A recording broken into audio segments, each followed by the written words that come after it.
When you're given a tool such as Westlaw Next, it makes it that much easier to be given a research assignment, hop online, get it done, and then present it to the partner and be confident that what you're presenting is accurate.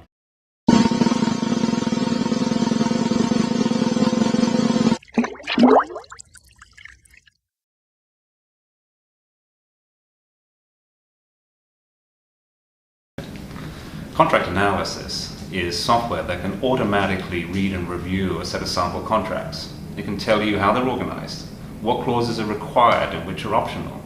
You can find the standard language of each provision and find you all the alternatives and deal-specific variations. We use this software to be able to establish contract standards, essentially the building blocks or even the recipes for building agreements, whether they be a merger agreement, an employment agreement, or a license agreement. We can use this as a great starting point for drafting new documents, but we can do something never been done before, which is the ability to benchmark and compare any contract to a standard.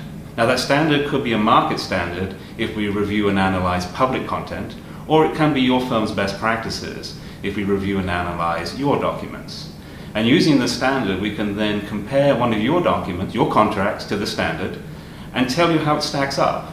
What clauses are consistent and how conforming they are, which clauses in your document are divergent or deal-specific, and which clauses might be missing. And I think it's that last piece in particular that I go back to the time when I practiced. That was the piece that kept me up at night. What might I have forgotten in a particular contract that might have otherwise protected my client's interest?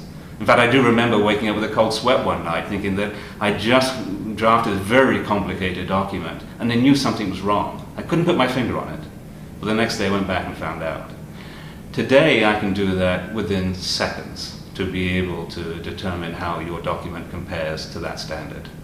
And we're using this, as I say, not only to create contract standards, but also firm standards.